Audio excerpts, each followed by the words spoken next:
Good morning, ladies and gentlemen. A first of its kind episode of the Sleepers Podcast, live Tuesday, March 10th, 9 a.m. Cartelio and myself in a StreamYard studio instead of a Zoom call. Cart, it feels weird. I can't believe we made it here. Real yard man thing, eh? You're a totally different guy in live show format. If you're gonna put the big dog in any form of a yard, whether it be back, front, or stream yard, I might get a little out of character. Okay. All right. Well, being on time is extremely out of character. So we're off to a good start there. Could not believe 8:58 you showed up. I couldn't believe it either. But it goes to show you that when I do put my mind to something, I can show up 2 minutes early.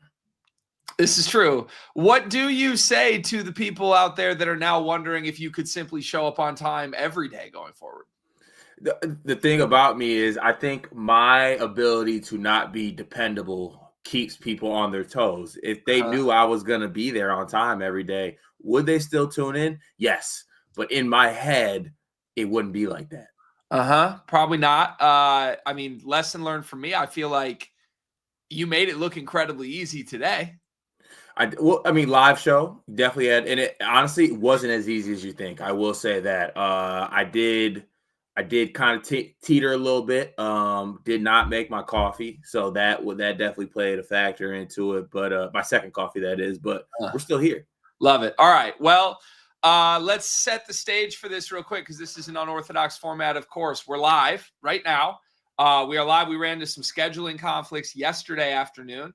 And we were just like, you know what, let's just do it live tomorrow and see how it goes. If this goes well and people like this format, maybe we'll do more live shows instead of our normal podcast episode that we record the day before and it comes out in the morning. We'll see. I don't think it's going to help us performance-wise, but I've been wrong before. Who knows? We'll see. After this, we're going to do our full workload of videos still. Got a great list for today, so stay tuned. A bunch of stuff will be on the channel shortly.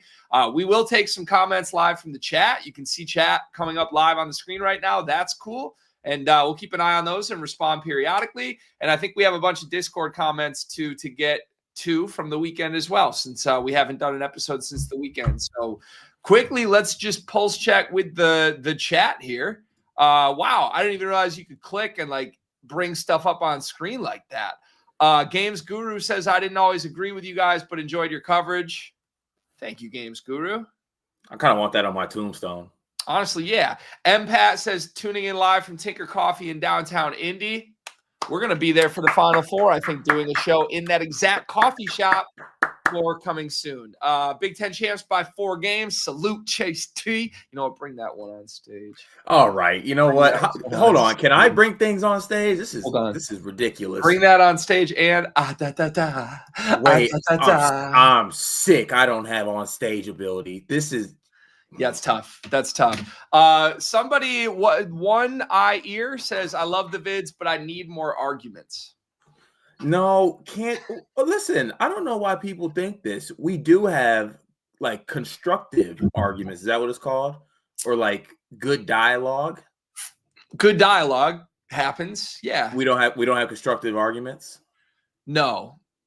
Oh, okay. Well, we don't argue much. We don't argue. No, because we don't, because I accept everyone for who they are. Yeah, when we do argue, it's not constructive. But I think people think our normal conversations are arguments. That's just our conversations. No, I mean, there is no arguments in normal conversations. Honestly, you think if we read through our text messages, how long would it take to get to an argument? I don't know that we've ever had a text-based argument, ever. Yeah, at least, well, because I got here at 8:58 today. That was part of the motivation. I knew that if I wasn't here on time, then I think it would have leaked into the rest of March too, by the way. Like, I think it would have been fine for the time being. And then once we got to like maybe the second day on one of our little March escapades, it would have blew up. Yeah, I would have been in here live just flaming you for not being here. So again, credit to you, back against the wall. Here's one. David says, are you all chatting with Braden Smith before the big dance? Thanks for all the great Purdue coverage. Thank you for the kind words. Yeah, we do have a good relationship with Braden. We text, I would say, semi-frequently. Certainly don't try to blow him up. He's a busy man with a lot going on, of course, but we usually check in before and after games and shoot the shit a little bit. And that has continued even as we've slowed down the episodes a little bit. We actually haven't had a conversation with him about timing of when Running Point will return. It's one of those things, I think from our perspective, one, we're busy. Two, we understand there would be real scrutiny if we were just pushing episodes out right now as this losing streak has unfolded.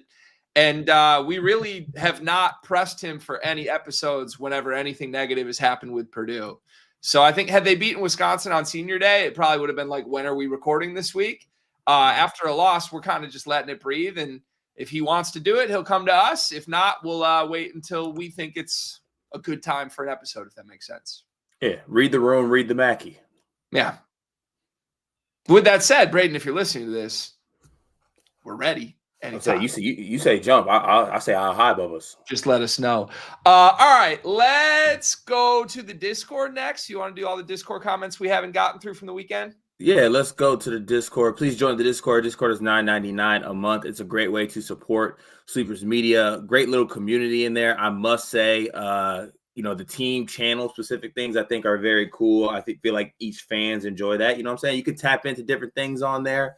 So be sure to check that out, and you get your comments read every single day on the show. We will start today with Isaiah from NYC, who says, "Step to the side, fellas. It's the reigning, defending, back-to-back Big East regular season champions. I'm not G. I've been here before last year, to be exact, and I'm not Cart. We defend our conference championships and retain." You know what? I have nothing else I can do but give Isaiah the strobe. Salute, Isaiah. That's what champions do, and you are a champion. Some way, somehow, you did it.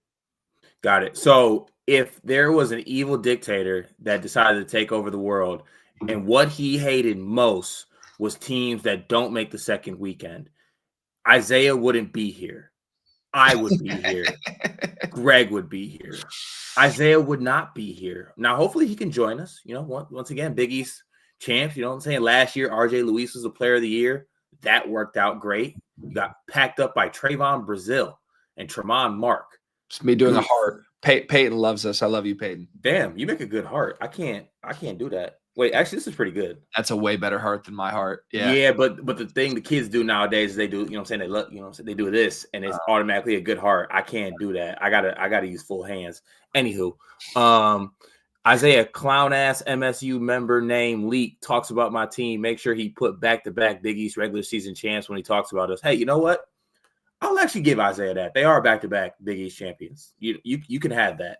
Thanks to Shaka Smart. Good on you. Let's see here. Malik and Isaiah having a conversation in the comments, which they know they should not do. War chant. Just heard the plan for Kaysen is to wait to have surgery until the end of the season, redshirt next year. Do you like that plan? Yes, it's best case scenario for Michigan. I'm sure they sort of convinced him to do this, but I also think it's best case scenario from an earning potential for LJ. Get one full extra year of NIL. Michigan will pay him handsomely just to rehab and hopefully contribute in practice down the stretch next year. Yeah, and get that extra year bag talk. War chant, watching Michigan and Michigan State play because reminds me of watching the movie Slapshot. While entertaining, it isn't basketball. A loser with these two games play each other. Is Fears and Mara finally held accountable? Excuses from Izzo at the podium again. Can't believe I used to respect Izzo. So fake. Lectures others at the podium, but when it comes down to his own player, nothing in terms of punishment.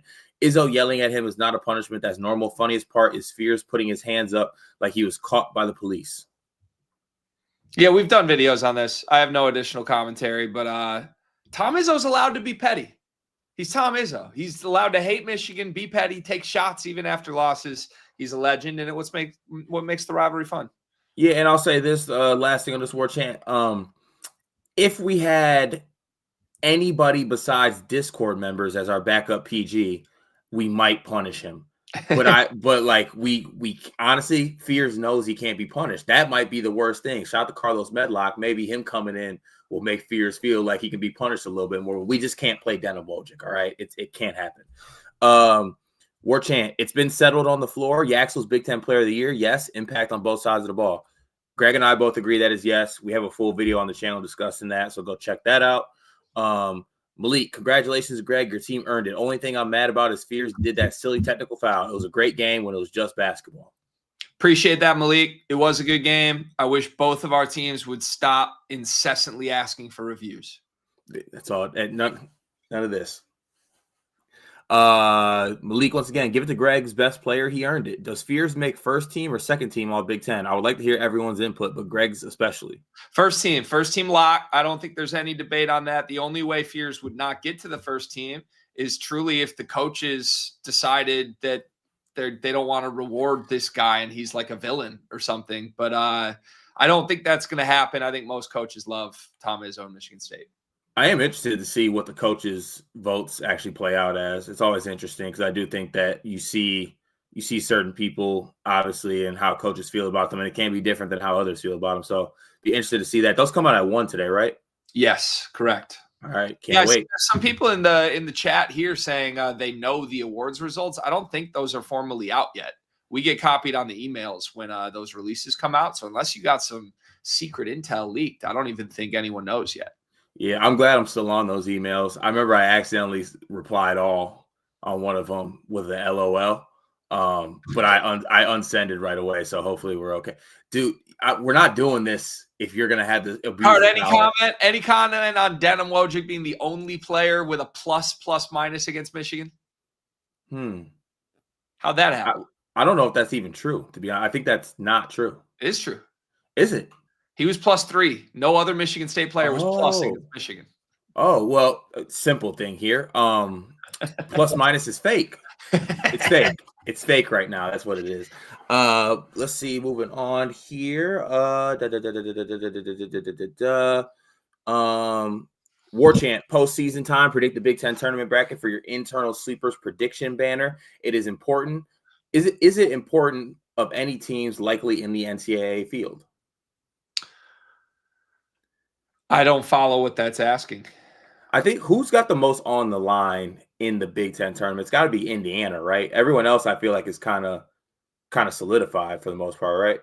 I think it is Indiana because they have an actual tournament bid. Everybody else is either already in or out. Yeah, that's what I'm thinking.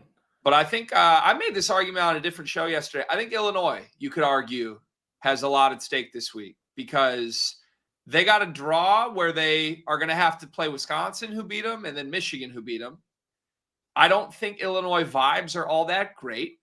There's discussion that Keaton's hurt and slumping. Andre's sick. It's kind of the end of year, Brad, what's going on stuff. And just a good performance at the Big Ten tournament would go a long way, I think, for that team's whole vibe going into March. And we all believe their Final Four caliber. They have not been playing like it, and they got a really tough draw. I'm keeping my eye on the Illini. Yeah. Malik, I can't give Michigan too much praise. So which dunk was better, Yaxel or Cars on Yaxels or Coops and one?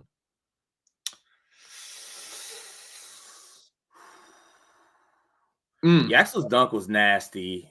Cars was on Yaxel. So that's, I don't know, tie. I think I'll give it a tie. Yeah. Ty. I agree with Ty. Also, back to this chat. So I think Ryan has been saying the awards are out. He's talking about, I think, a USA Today article, not the awards. It's a USA Today panel that just did their own version of the awards. The awards don't come out till this afternoon.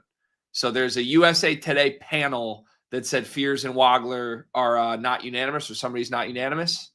But I think I have that right, unless me and Ryan are looking at different things. USA Today was like, Big Ten awards are out. It's just USA Today panel. Okay, understood. J.A. Adandi's going to have to see me eventually. Yeah, who at USA Today is making those decisions? The day the awards come out, just put the awards are out. And it's just like two schmucks like you and me. Like, here's our votes. All right, I know schmuck. Woody Page, kiss my ass. War Chant, tacking on to Malik's comment, wouldn't it be fun to have a conference slam dunk and three-point contest? Who finishes second behind Carr in a Big Ten dunk contest? No, it wouldn't be fun because Cohen Carr would just destroy everyone. It'd be fun to watch him dunk, but call it a contest. No, let's just call it Cohen Carr Showcase. The crazy thing is the best career trajectory path for Cohen Carr as a professional basketball player is legit just like stay parked with the Windy City Bulls, get called up for a 10-day during All-Star weekend, do the dunk contest, and then, back to the Windy City Bulls. Yeah. Yeah. I mean, it's at some point he will be in the NBA dunk contest. They'll change the rules enough to let him in it at some point, and he'll be great. 3-point contest, give me Price Sanford, I think. Yeah. Price, I think, will probably win that. That feels about right. Also, Cohen Carr might just go crazy in the G. Like, I don't know if you checked out G League sometimes. It looks so fake at times. Yeah. Like really, really fake. But yeah, who knows? Let's see here. Going through the comments still. Malik and Warchant had themselves a day. Final comment from Malik. Final comment before I put my battle armor up for our mission. Should Michigan fans be worried about not being good enough to beat teams? Plus, I'm worried about next year we lose 2 rocks in Kohler and Coop. Should Michigan State fans be worried not good enough to beat teams? Yeah. I mean, look, you're like the 7th best team in the country. Like, should you be worried when you play Duke, Michigan, Arizona? Yeah, everyone should be worried when they play those teams. But outside of those 3, no. Like, you guys, if you just play to who you are, you're probably an Elite 8 team, right? Right. Look, I think that we played some teams of like Michigan's caliber and Duke. Duke game was at home, but it was a coin flip. We were like in that game. We could have won it. Yeah, I think you kind of put it right. We're like between the 7th and 10th best team in the country. There's a gap when you have the teams at the very top. And you know what? Like on a game basis, maybe we could get them on that day. But also, like, those are the elite teams. So, I don't know. It's not a bad thing that we're the 7th best team in the country. I'm not mad at that whatsoever. I have been thinking about this. You're going to be nasty next year. And you're going to miss Kohler and Cooper undoubtedly. But as long as you, like, make even some minor good roster decisions, like Fears, Cohen, Josiah Jervis in, like, a 30-minute role at the 2. I think Medlock's going to be a rotation player right away. I love him. Your backcourt's just going to be like absolutely national title good the moment you get a 2 guard that can actually play. And you'll still have Kerr back. You'll still have shooting off the bench. Obviously, you either need Cam Ward or Jordan Scott to get better. But if you slide Scott to his natural position, I mean, it wouldn't be surprising at all if Jordan Scott's playing like the 4 next year. And now you've got shooting everywhere and defensive versatility. And I think as long as you nail the 5 spot, you might be the preseason number 1 next year. Yeah, I'm excited about it. Still love this year, but definitely excited about some of the pieces coming in next year. Ulamog, stakeholders going to take care of us. We got a meeting with the stakeholder guys this afternoon, but on the agenda is March games for the Sleepers Discord. So if you want to be in a bracket contest with Sleepers Nation, if you want to do, I think we do a survivor pool, and I'm going to try to convince them to do like a points player draft again, where you draft players before the tournament starts and you get a point for every point they score in the tournament. But you want to draft guys that are going to play longer so they have more chances at points.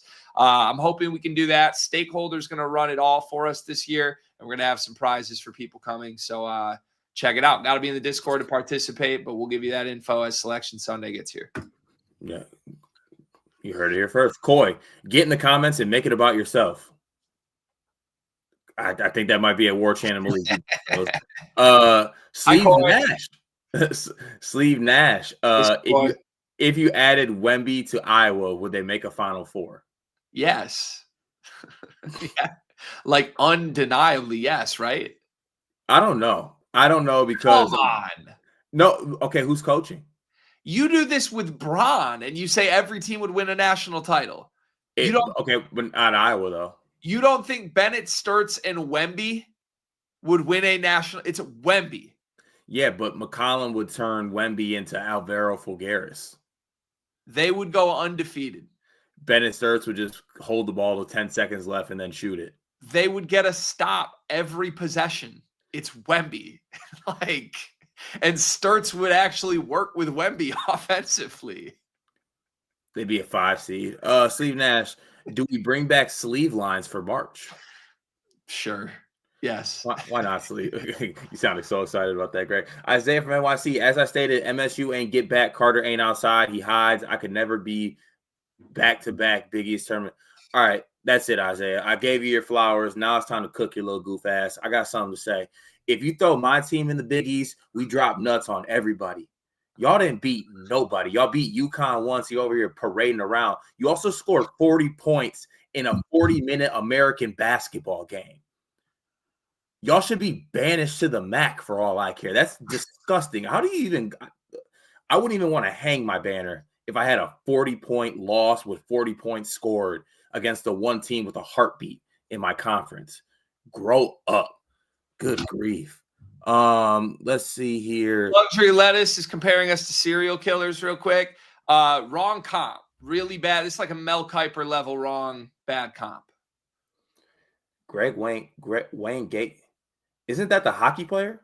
No. Well, okay. All right. Not great. No, isn't it the fat running back from the Packers? No, isn't that the I wish I knew?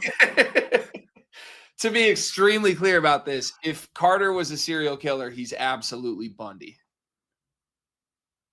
Oh, because I eat people? No, that's, again, not Bundy. You use your looks to your advantage. You like to give people like the little charming little, I'm just Cart. Like, I'm just Ted, you know? Yeah. One of those. I'm just Cart. Let's see here. GSG says already lots of upsets in the mid-major conference tournaments, which leads to a weaker 12 and 16 seeds. Should it go chalk, as it's likely will, people will wrongly use it as an excuse to blame NIL. Yeah, I agree. I was watching all these small championship games and semifinal games the last couple nights, and I have not seen a Cinderella team that I think is going to win a game yet. Like, I mean, like, shout out Furman, good team, great coach. Bob Ricky's good. They were the 6th seed in their conference tournament, and now, like, they're just going to get obliterated by a 3 seed, and it's going to be like, is Cinderella dead? Like, none of the teams that are actually qualifying finished 6th in the SoCon. Like, we can't be surprised they're not going to beat, like, a good Big 12 team. I don't know if I feel good or bad about it. I love Cinderellas, but I think the top of the sport's too good. And if 6 seeds are going to win these smaller conferences, it's just not going to happen. Yeah. Also, have we ever talked about how Cinderella gets hella credit as a Disney? Like, how come she gets to be the Disney princess that's like associated with the teams that come out of nowhere? Fair question. It's racism. Justice for Pocahontas. Nick Peterson. So it started as a bit, a pro Ben Johnson bit. And then I realized I actually like the Bears. Still going through that right now. But it's just a really comfy shirt. So in the off season, I'm just wearing a comfy shirt. You just comfy with it? Just a comfy shirt. And orange. You're a big orange guy. Big orange guy. Yep. For sure. Let's see here. Dwight John Wall. Does the all-injured team win a championship in basketball? Jalen Lowe, LJ Kaysen, Richie Saunders, Caleb Wilson, JT Toppin, reserves, Quaintance, Asijan, Fala, Cam Williams, Rogers, Illinois. Hot take, no. I think Trotter tweeted that out. It was like, we've reached the point where this team would win it all. No, I don't think a Jalen Lowe, LJ Kaysen backcourt would win a national championship. Yeah, that's fair. A Wilson Toppin front court would be nasty with Saunders on the wing. Not sure Toppin cares. I'm serious. Like, Texas Tech was so beatable all year. He cares. He's good. I don't know that he cares. Caleb Wilson cares. You're not a Toppin guy. Neither are you. Yes, I am. Excuse me. I was ground level as a Toppin guy. I was a Lobo JT Toppin guy. We can go back and check the tape if it wasn't deleted, thanks to Mike Dookie. Malik Perry. Which teams would you like to play each other in the Big Ten tournament? Like Cart choose a team, then Greg choose their opponent. 3 games, three teams apiece. I don't know if I followed the prompt here. I want to see Michigan, Illinois again. Oh, just like what matchup you want to see? That's how I'm taking it. That's how Michigan State. Yeah. You want it for a third time? I want revenge for the Cassius Winston sweep. If I could hold Jeremy Fears went 0-3 against Michigan over Jeremy Fears' head for the rest of his career, I'm in a great spot. 0-3 this year. Correct, but no one remembers that Xavier Simpson started 3-1 against Cassius. Yeah, they do. You remind us. Nobody remembers that shit. All they remember is 0-3, and Tom Izzo walked John Beeline out, escorted him out to Cleveland on a one-way ticket. By the way, on that note, have a hot take I've been saving. Normally we do like a pre-March bold prediction episode. Can I unveil a take? Unveil. One of the Hall of Fame Big Ten coaches is going to sneak retire this offseason. One of the Hall of Fame ones? To be more specific, I guess that's one of two names. Either Matt Painter or Tom Izzo will call it quits this offseason. Oh, wow. Honestly, I think it's more likely to be Paint. But Paint's not old. He's not. I don't think he messes with the new era. I think this year was a humongous serving up of like, I have my best team ever, and yet Dusty May destroyed me, and Dusty May does all the new school things I don't want to do. I think he would go out with integrity and be like the commissioner of college basketball, be on every panel possible. I think he's recruiting in a way that seems like he's done. That'd be nuts, to be honest. That would really shake some things up. It would. For sure. I don't endorse those messages. Do you guys think, Malik, the podcast will get easier or harder as the kids get older? Harder. I feel pretty confident in that as a 3-year-old and 1-year-old parent. I was about to say, you do have older kids than me. Why do you say that? I think we run into enough scheduling conflicts as is. Mm-hmm. And we're also, this is going to be really arrogant, we're getting more successful. Mm-hmm. So like the day-to-day duties of sleepers are no longer just get on and record for 3 hours. Mm-hmm. It's like take meetings and set up events and book travel. And I love that. But I think like the only way for this to actually function is if we keep scaling and like delegating and hiring other people, which we could do, but we're not exactly set up to do in our current organizational structure. Mm. Yeah, I was interested because see how I look at it is you and I have 3 opportunities for free labor until that becomes not a thing. Yeah. Like I would love just Murph to handle all our logistics. Yeah. I mean, we definitely could. We could just employ our children. It'd be funny if once they're like 6 and 4, we could just have Murph and Leon do the pod one day. Yeah, they just hop on and they're just like basketball. Just click record. Just click record and see what happens. All right, topic 1, Bluey. F, Mary, kill, Bluey, Dora. Oh man. Anywho, nap time, bedtime, playtime. Bluey, Dora. Ooh, okay. Put those in tiers. Put your toys in tiers. Put both our dads and moms in tiers. All right, man. The White John Wall with the 22 million roster. Wait. Start, bench, cut. Our 3 kids. Murph, Leon, Banks. I think this is a really easy answer. You gotta respect Murph. She was the first. I'm starting Murph. I'm benching Leon and I'm cutting Banks. I'm starting Leon and I'm benching Murph and I'm cutting Banks. Banks Dylan arc's gonna be special. The Banks cut incredibly easy. He's Baker Mazzara. We don't like just let's breathe. I think Leon's like clearly on a pro trajectory. He might be Xavier Booker, but like we got to see it out. We got to give him a chance first, you know?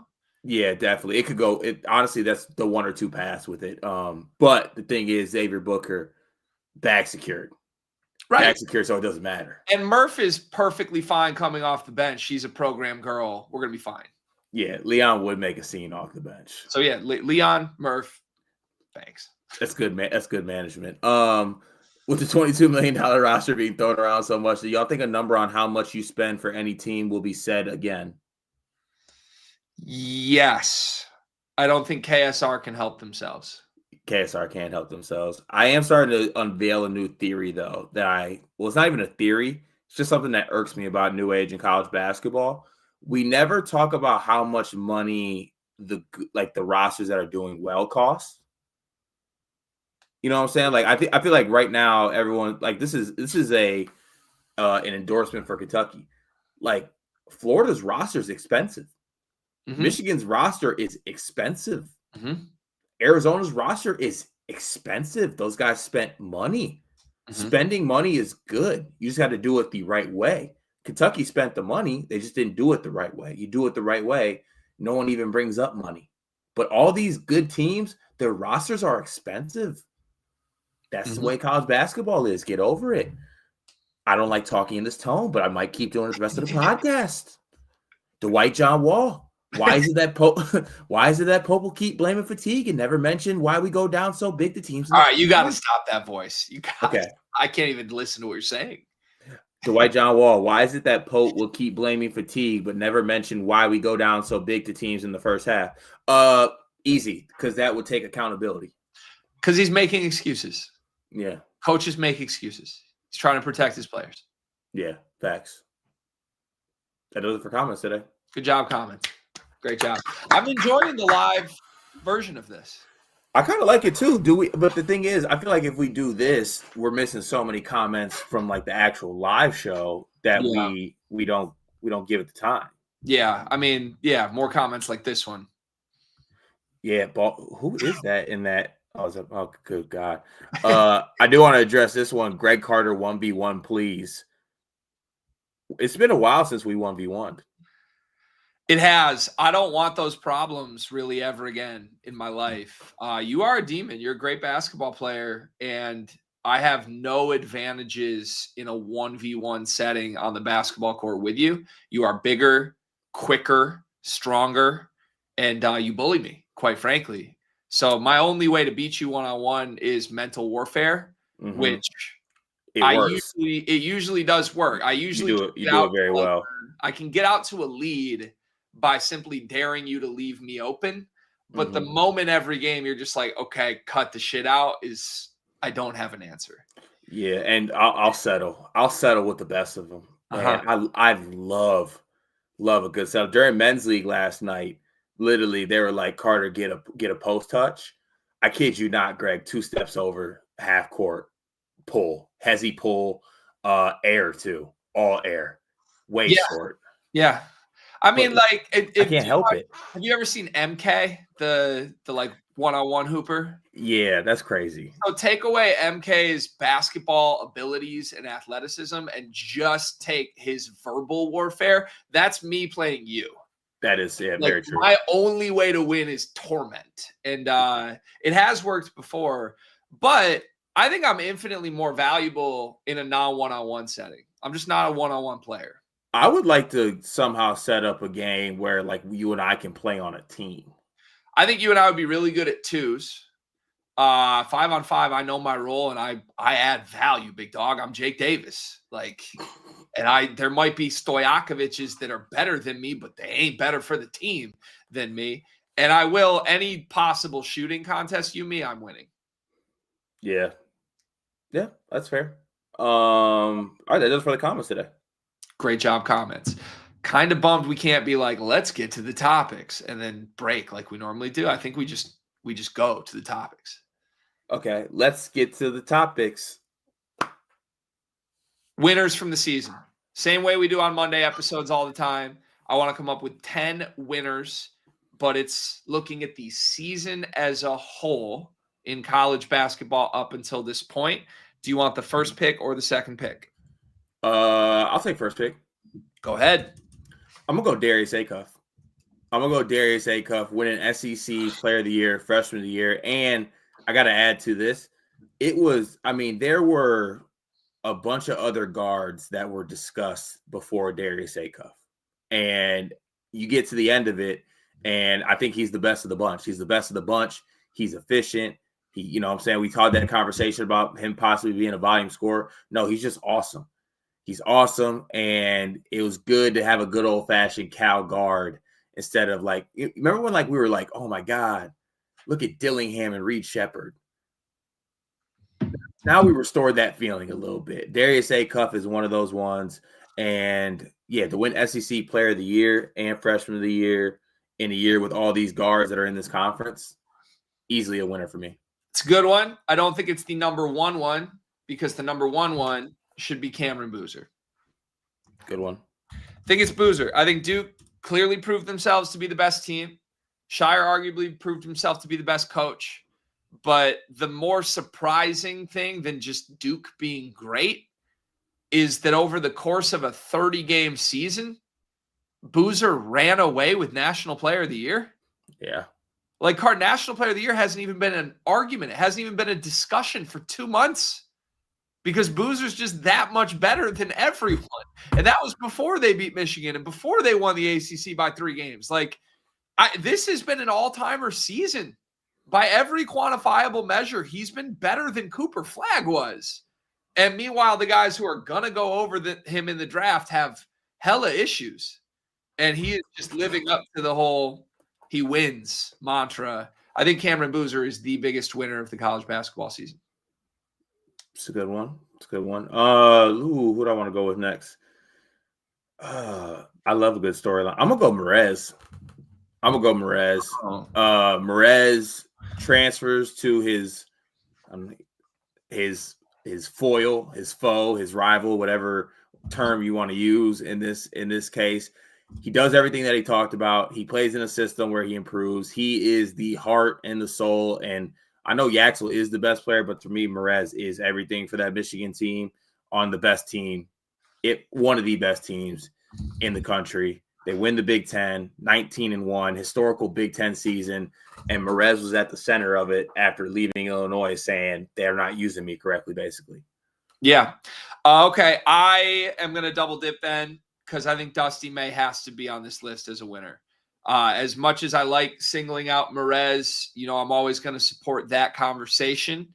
To me, the way to embody Michigan this year in terms of being on like a season-long winners list is the fact that Dusty May was right about everything. Every single gamble he made in the offseason passed with enormous flying colors. Adai Mara did not feel like a huge win. One of the all-time biggest portal wins. Merez, obviously, you just spoke to. Yaxel, obviously people knew Yaxel was good, but people forget how Dusty May got Yaxel. Like, he had to wait it out and do what Mark Pope wouldn't do and go to the combine and say, take your time, decide, let us know. Like, he won that recruitment because he earned that recruitment. He bet on Cadeau, and that's a good bet. It worked. Everything he did that seemed crazy was not crazy. It's what made this team special.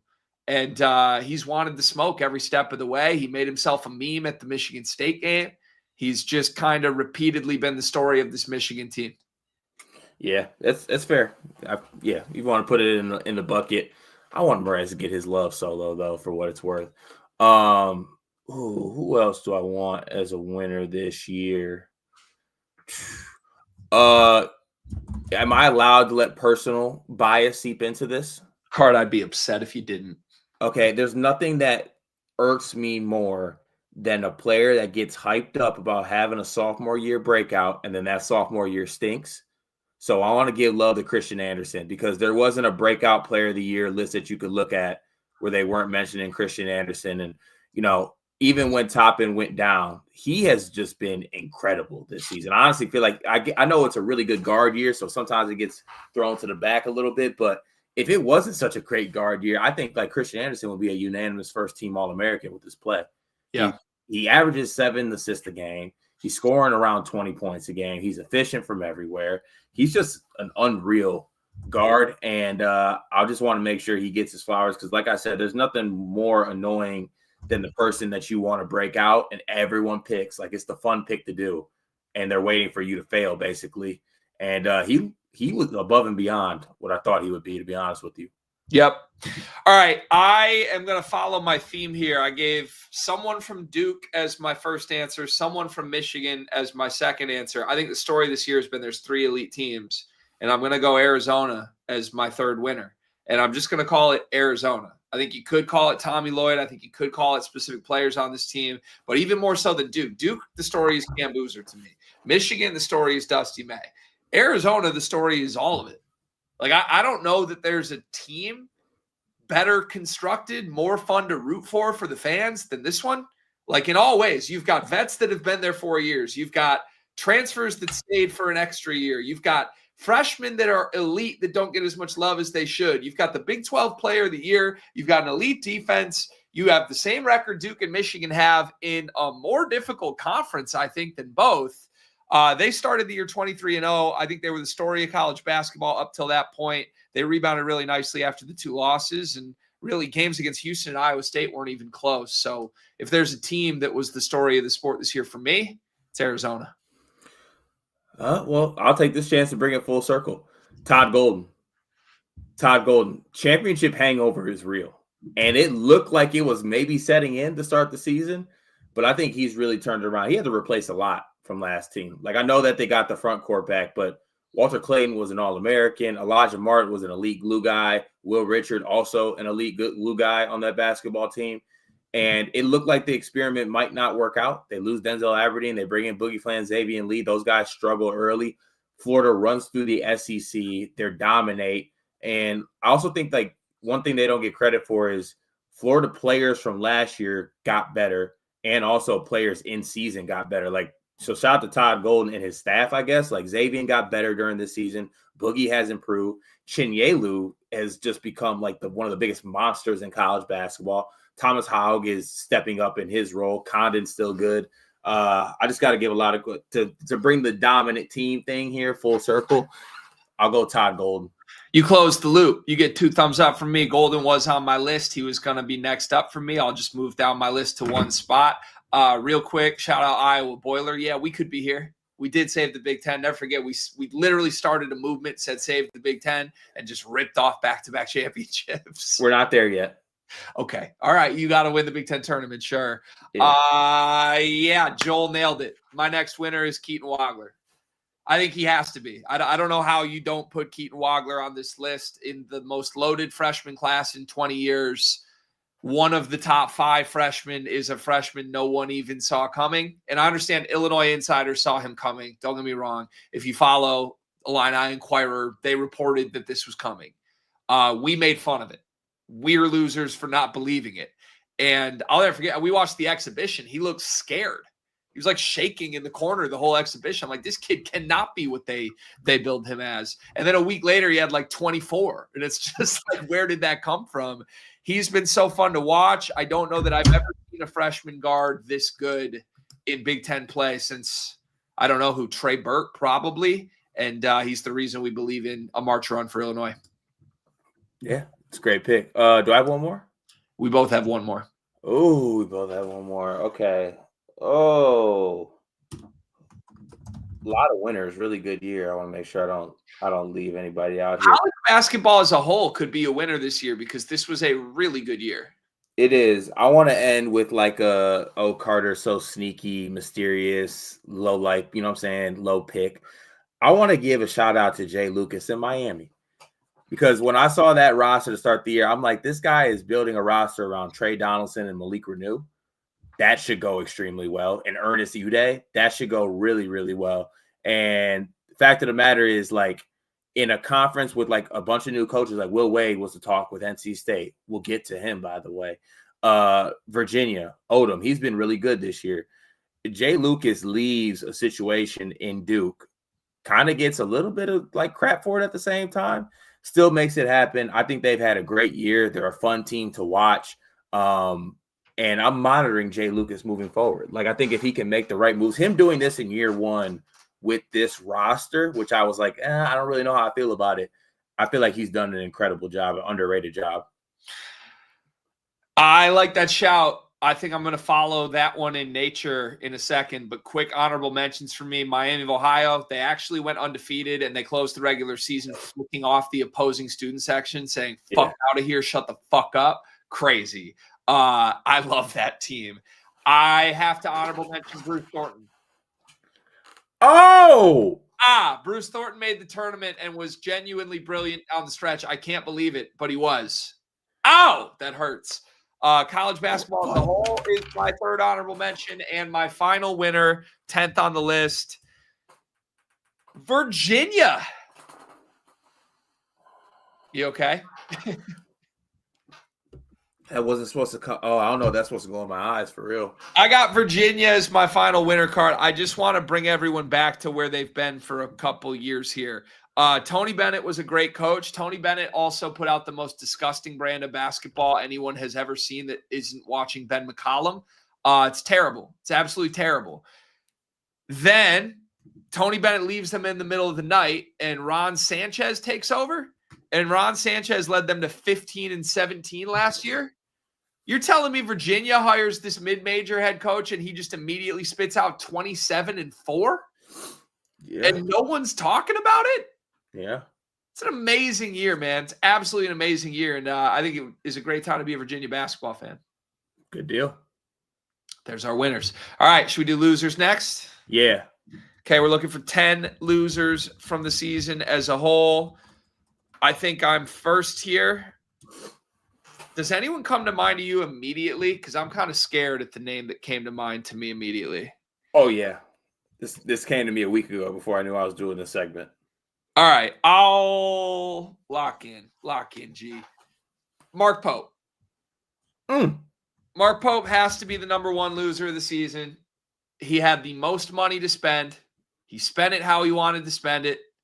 And they immediately fell flat on their face. Like not even gradually, immediately. The first month of the season was a disaster. His press conferences have been an embarrassment the entire season. He is still feuding with his own media. He is still saying things his own players are disputing and saying is wrong.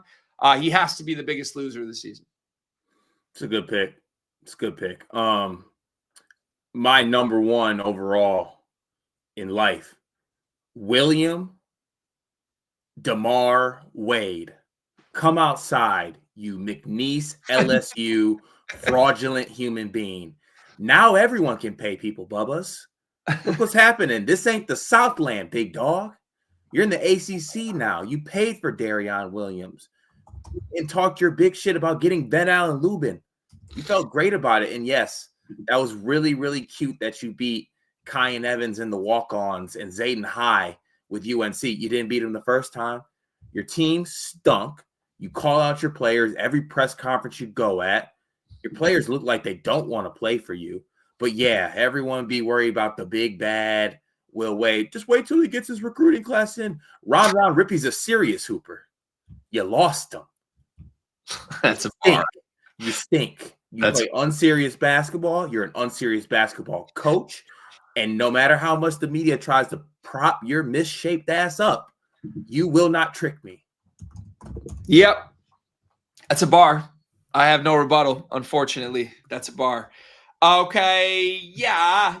I think BYU's got to be next for me. I think it's just BYU. I think everyone billed this season fairly as the most exciting season in BYU history. Coming off of a genuinely great finish in year one of Kevin Young. There was no reason to believe anything but positive success was coming. You had DeBonsa. That's a moment for the program. All these things are stacking up where it's just, at minimum, this team's going to be fun. But we also think they're going to be really good. Elite Eight or bust. Otherwise, this season's a failure is how it was talked about. Dog, they are the 10 seed in the Big 12 tournament. And nothing about this season was fun. Rob Wright portal rumors are already out there. Richie Saunders in a boot. Nothing's been fun. The DeBonsa experience has not been fun. And it's hard to make AJ DeBonsa not be fun. I think BYU has to be next on the list. Oh, shout out to the chat. I would have forgot about this. This needs to be said. My Creighton Blue Jays. I was the biggest Creighton fan this all season. I love what they did in the portal, and they fell absolutely on their face in an awful Big East, might I add, too. Like, you really don't even got to be a barn burner to do anything in this Big East, and they were one of the worst teams this year in the Big East with all the portal ads that they had coming in, whether it was Owen Freeman, who's been a disaster. Josh Dix, who, I mean, credit to him. He's had to play through a lot this year, but he's had up and downs this year. Just the roster in general. The fall off from Ryan Kalkbrenner will be studied for years to come.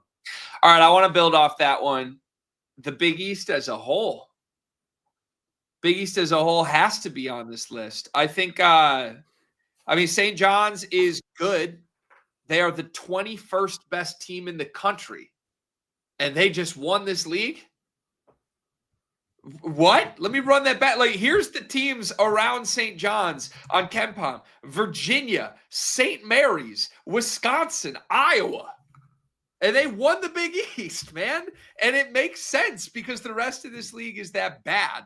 UConn is supposedly a dominant team. I can't wait till the world can acknowledge I've been right about them all along. Give it about 1.5 more weeks, and we'll get to that point. Villanova's fine. Everybody else in this league should be embarrassed. How bad Xavier, Georgetown, Marquette, Butler, Providence all are. Guys, DePaul finished 6th in this league. There's a bunch of coaches that have been at their schools for like 5 years or more that have no idea what they're doing right now. Shaka Smart and Greg McDermott fell on their face. Terrible, Cart. It was the worst power conference league I have ever seen. Facts. Caleb Foster has a fracture in his right foot and is out for the foreseeable time. Whew. That's tough. That is heartbreaking. And Big Pat's out for the ACC tournament with foot soreness. Well, should be good for the big tournament, the NCAA tournament, they say. That is heartbreaking. Yep. That's you never want to see that. My next loser is Bruce Pearl. Bruce Pearl. Okay. What you did to Steven is rude. It's really, really rude. You put him in a position where you abandoned him basically 2 weeks before with the roster you built, by the way. You built the roster. You probably didn't like the roster and then said, you know what, go ahead, Steven. It's your time. And then you go and talk about how nepotism is so great. You complain how Auburn should make the tournament over Miami, Ohio. Have you checked Auburn's record lately, Greg? No. Can I watch you check it right now? Please? Proud to say I have not. Please pull it up. Yep, let's check. Scrolling. Got to scroll pretty far down to find them. Scrolling. 16 and 15. 16 and 15. Wow. Why is this team even in consideration? They're not. No, they actually are. I think they're like first four out. Can't be. I believe that they are. But yeah, Bruce Pearl. Yeah, that's gross. Whole Pearl family, I think. All right, I was kind of stalling on this one, hoping you would take it, and you didn't. Veteran move by you. So let me figure out how to take this. I'm going to call this Purdue narratives. Rather than call it Purdue or specific Purdue narratives. Here's a list of Purdue narratives that fell flat on their face and look extremely wrong right now. You want me to take this? Sure. Because I think you're using the wrong N-word. Okay, who? Not that N-word, by the way. Brian Newbert. He was one of the narrative propagators. Here's some individual Purdue narratives that fell flat on their face this year. Mackey Arena is the toughest place to play. Bullshit. Matt Painter, elite coach. Not looking that way this year. He looks confused and has no idea what's going wrong with this veteran team. We just need to fix the rebounding and the defense will be better. Bullshit. Our bench could make the NCAA tournament. Bullshit. Jakari Harris, breakout guy. Omer's Israeli Carson Edwards. Down the line, every single thing that's been propagated about how special the entire Purdue experience has just been false. And it sucks. And meanwhile, while the fans have had to watch this play out and sort of realize all these things aren't true, Cart, I think it's probably killed Purdue people that we had access to Braden the whole time. Mm-hmm. And I'm not even like holding that up like, look, but like it's objectively crazy that like we kind of got better intel on what's going on than most people did with this team. It has to just be the whole Purdue experience, but I'm going to call it Purdue narratives. That's a good one. I like that one.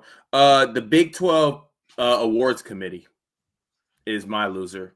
I don't care what. Honestly, this goes off what you said. I don't care what seed BYU was or where they finished in the Big 12. I get it. Best team, assuming their best player. Jaden Bradley's incredible. Like, I'm fine with that.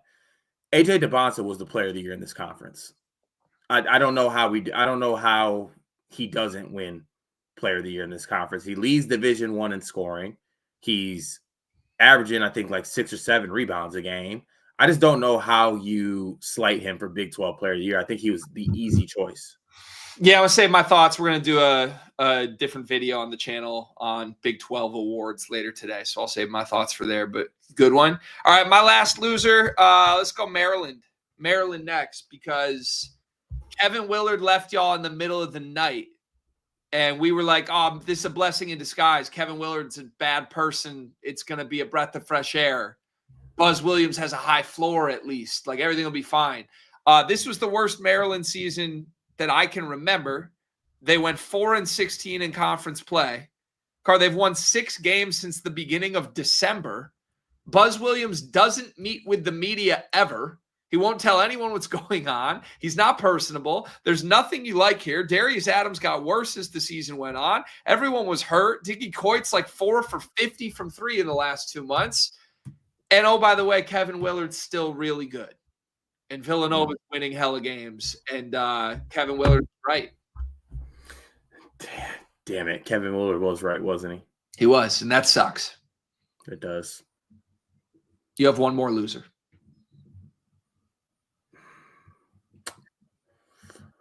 Ooh, one more loser. Oh, where do I want to go? Somehow I like making myself appear on these, but I don't know if I belong. You didn't do much losing this year. I didn't, but I also lost my conference to 19-1 by more games than I won it last year. Oh, Denham Wojcik. That's my last one. Denham Wojcik is your loser. Self-explanatory. All right. I think he's the worst high major player that gets in the game, non-walk-on victory cigar minutes in the country. All right. That's fair. I got nothing to add. All right. We're just going to do winners and losers today. We're not going to do a third topic. So there you go. We'll still do one big thing. And while we do one big thing, if you're watching the live show and you want to hit us with some comments before we go, do that. We'll take some questions and comments in like 2 minutes, and then we'll close the show. Reminder, we are at the Big Ten tournament later this week. So if you're looking for Sleepers content the rest of the week, today and tomorrow will be normal days of Sleepers, the YouTube channel. Thursday, nothing. We're going to have, I think, a podcast episode out in the morning, but then we're going to be all traveling to Chicago. Dion is flying in. Producer JK is flying in. Cart and I will be arriving in Chicago early afternoon. And then we're at Bub City all day Friday. If you're going to be at the Big Ten tournament, or if you're not, come see us. Bub City, River North. It's a 10-minute drive from the United Center. We are doing full episodes live from Bub City at 10 a.m. local time. And then we're just drinking, hanging out, watching games. And in between sessions, we'll get back on stage and do some more recap type content, reaction stuff. But really, for the most part, just come hang out, come say what up. Full team will basically be there, and it's going to be a really fun time. And then we're going to the game Saturday. Sunday, there's a brunch at Bub City presented by Tinker.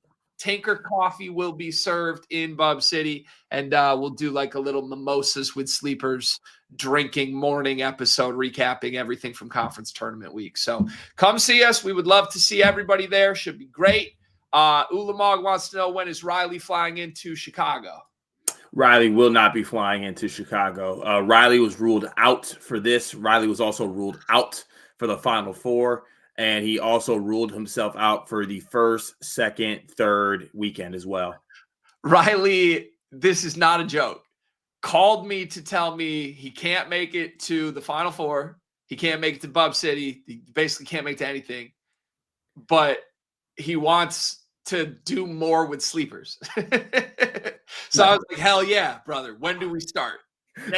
Especially next year is when we get it going. Also, you left this out with you and Dion and the dynamic that you two bring. We ain't going to the game Saturday. Yeah, we are.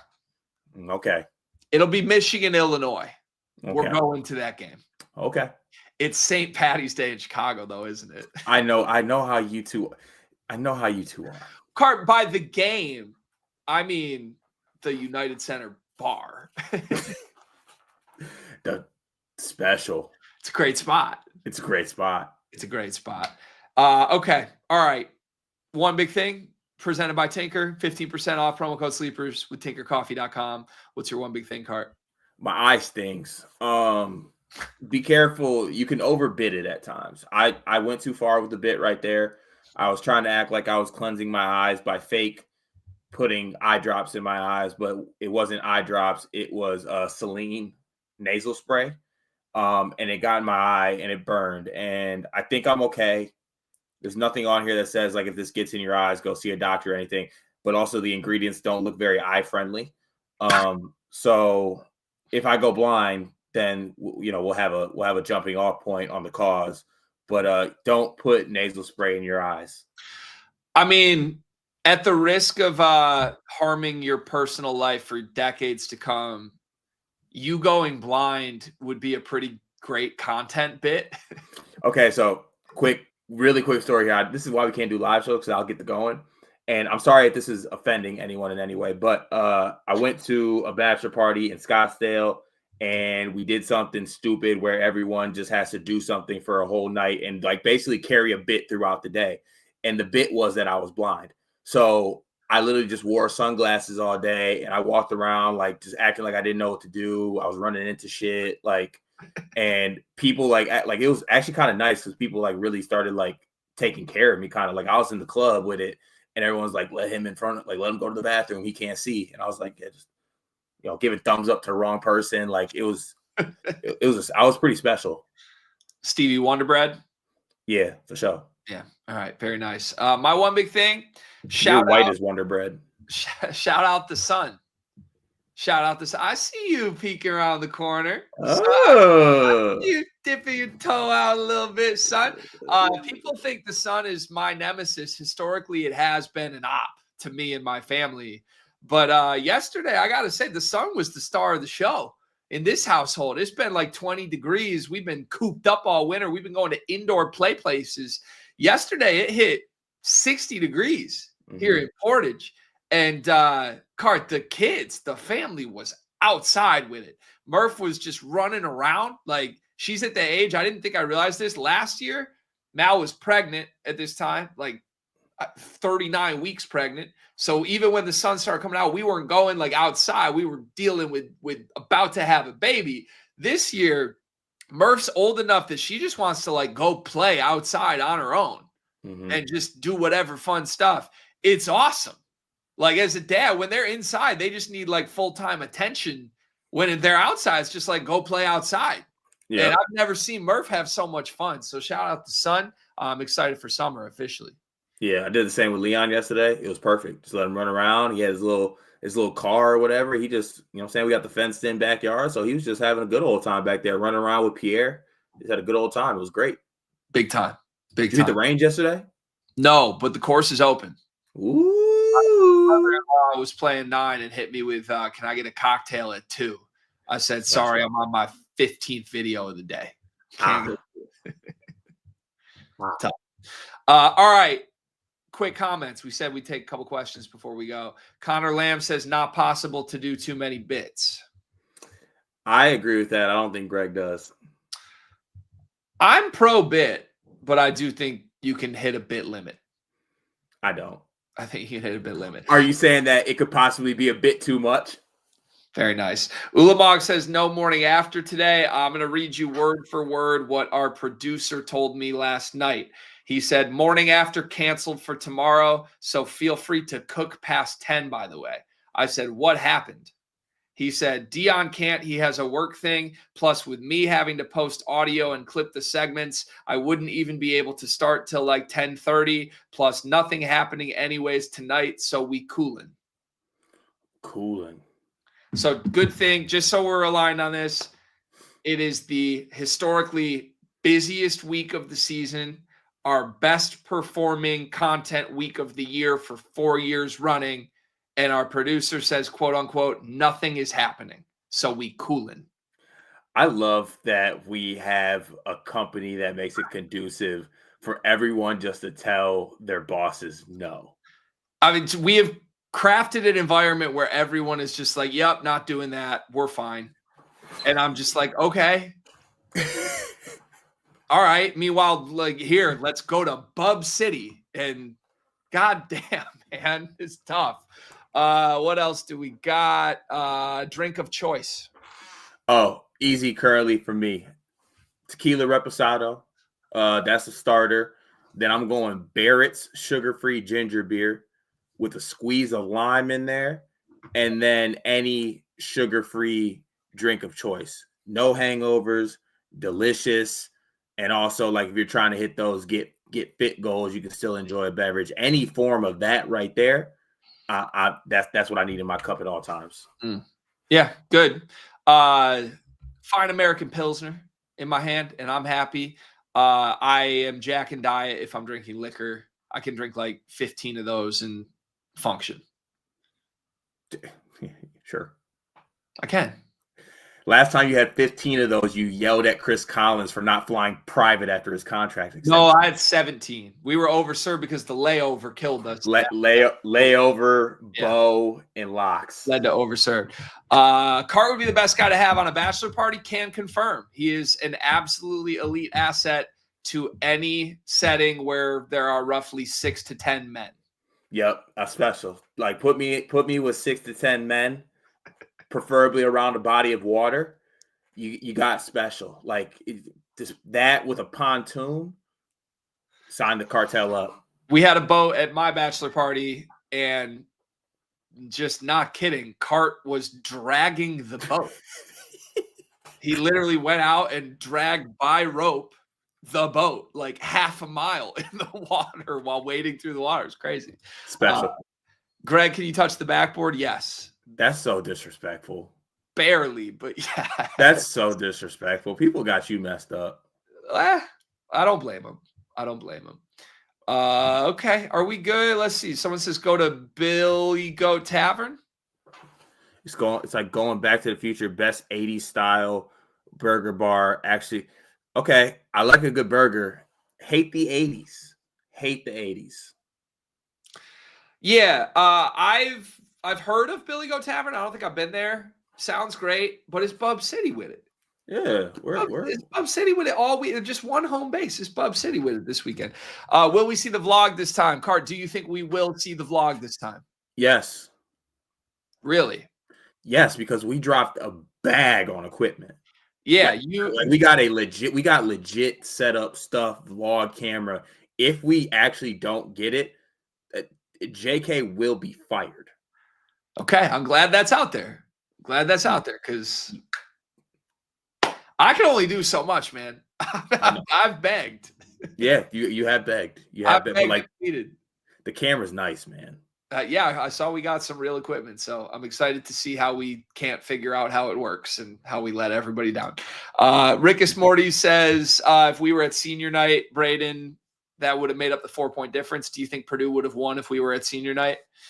No, and we would have been brutally frame-mogged by the paint crew. Yeah, I think it would have been worse, and we would have been blamed for it in person. Yeah, during senior night ceremony, like before we honor our seniors, we want to shed light on these two dickheads who decided that a podcast with our point guard was the best thing to do this year. So everyone give a warm fuck you to Sleepers Media. Well, no comment. Dion's show, he said it would be him and Riley today on the show. Yeah, you're right. Technically, that's on Dion that we canceled the morning after today, not on JK. I don't know what's up with that. Yeah, Dion's work's been putting him through the ringer. Yeah. Really. I mean, that's the reality, which is an unavoidable reality, is everyone except for me has a full-time office job to attend to. So I think the same is true when Dion gets called in there, when you get called in there. That's We just kind of got to deal with that. There's no way around it. So I don't hold that against him. I do hold things against JK because this is his full-time job. And luckily for us, Riley is just going to save this because Riley says he wants to go full-time sleepers. Right. And it's going to, for the folks who've been wondering where Riley Everyday is, it might come back. Maybe it'll be back now that he has a little more bandwidth. That was an elite concept because it was Riley Everyday. It wasn't every day. It went for 2 days. And it wasn't every day, and it went for 2 weeks. It went for 2 days. I don't think this is true, Lamar. I think JK can edit a vlog. Oh, he for sure can. That's disrespectful. And we're going to see this week. Yeah, he's going to do it, I believe. March Madness TV setup. What's yours? So I got the big, 100. No, it's not 100. I'm sorry. That's a little bit too much. I think this is 75, 77, something like that. 77-inch TV down here. Then I have smaller TVs, the 50, 45-inch TV, something like that. I'll set that up next. So I'll probably go quad box on the big one because that'll suffice, or maybe double screen on that one. And then I'll have, you got to have multiple screens. Got to have multiple screens. You do. I got a 4-screen setup in the basement. It's the first thing I did when we bought this house 2 years ago. And I will be planted in front of it whenever possible. Your setup doesn't get enough credit. Houses don't have that. I appreciate that. Let's see. I like this question. If we could pick the player to have a podcast with next year, who would it be? Hypothetical scenario, because don't plan on doing this really ever again, I think. A Michigan player. I like that. Somebody said Gabe Cups, and I loved that idea. What was the name of it? I forget. But the actual answer for me would have been Christian Anderson. I thought it would have been cool if we kept taking the quote unquote best point guard and just running it back with the best point guard. And Christian Anderson does like us. I think we have a little bit of a relationship there, but don't know that we're going to angle for that. And realistically, we got to see where this ends. But I'd like to keep Braden's show going with him, where his future goes. So yeah, be a lot easier to do it when Purdue is not in season. That is for sure. What jobs did you guys have before Sleepers? I used to work in tech marketing for 6 years. It was Shout out to your former employer. I currently still work in IT sales. Yep. Dion works in youth Parks and Rec, I think it is. Pretty much. And Riley works in religion. Yeah. Riley actually wrote the Bible. And Jacob works for us full time and couldn't make the morning show happen this morning. Landon says, Greg, how much money do you need to jump with Cohen? I would jump with Cohen for free and eat the embarrassment of that just to have the content of that. Yeah, I'd jump with him. It would not go well, but it would be really funny. Adam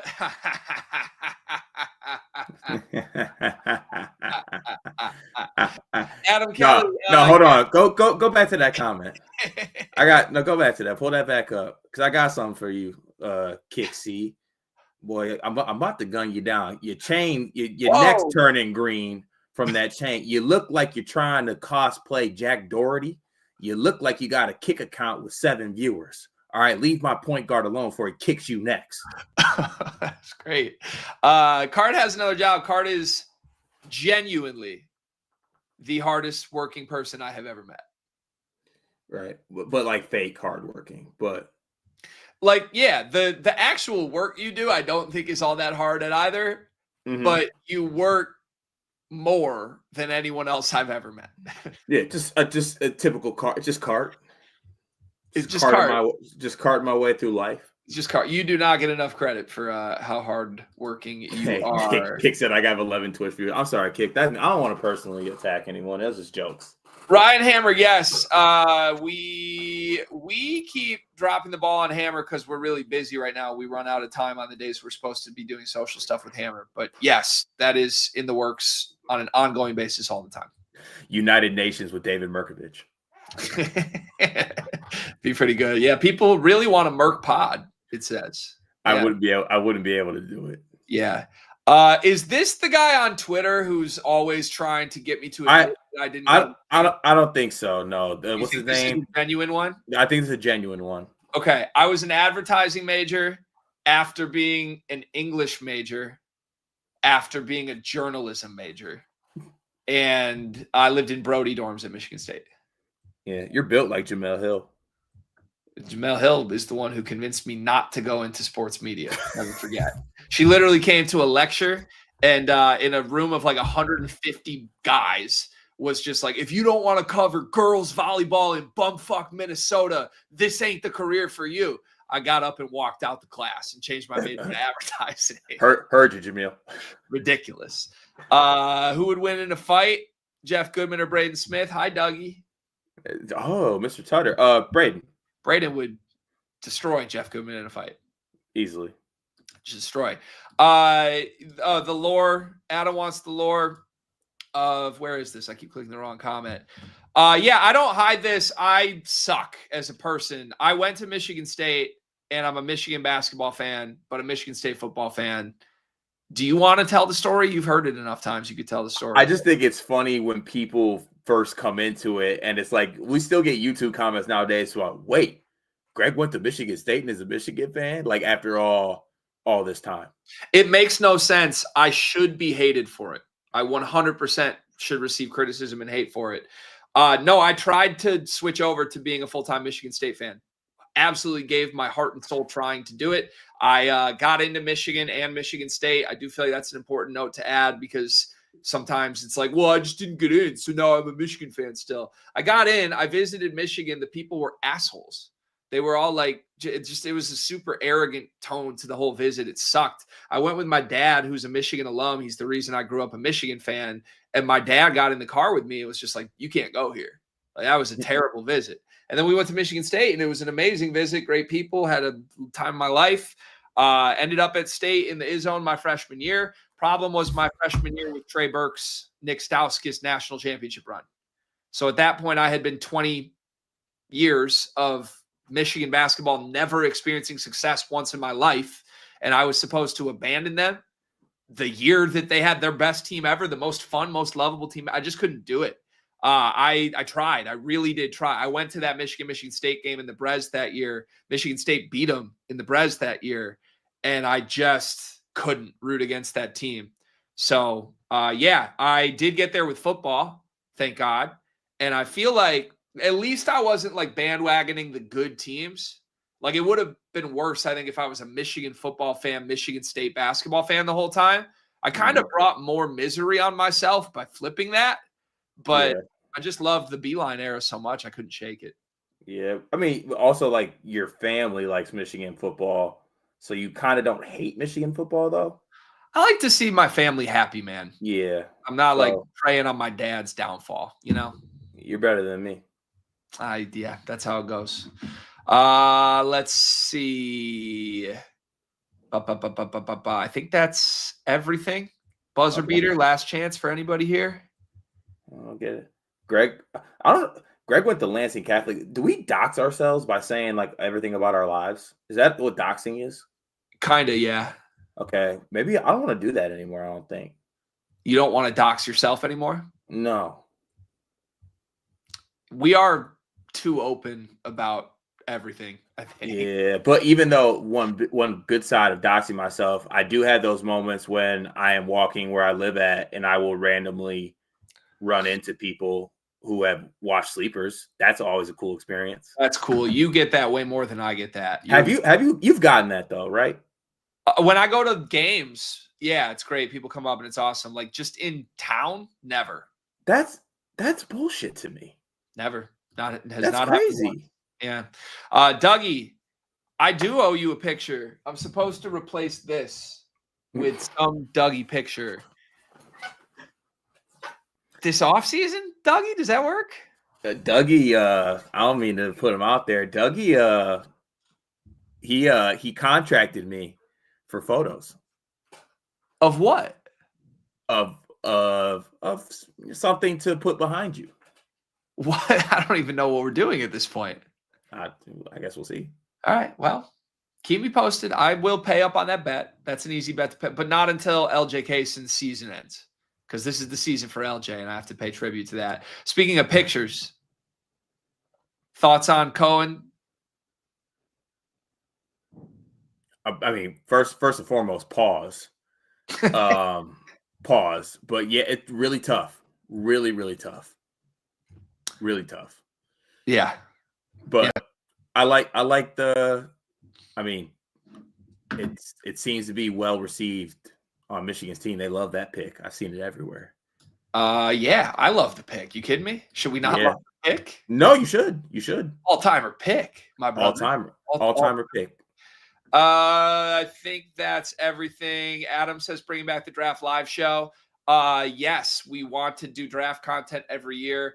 Honestly, though, for us, we would love to be doing more live shows like we did last year for Bleacher Report. So we'll have to wait and see. But in terms of like this being a career for us, we make a lot of money doing those events, and it's a good development anytime we get them. But something for the draft will happen. And do you think PG1 is watching this? Do you think there's any chance Braden watched this live show? No. No, he's too locked in. Way too locked in. Way too locked in. All right. Thank you, everybody. That was fun. Maybe we'll do more of this. Appreciate all the support. We got a full day of regular Sleepers content coming to the YouTube channel over the next couple hours. Enjoy conference tournament week and come see us in Bub City.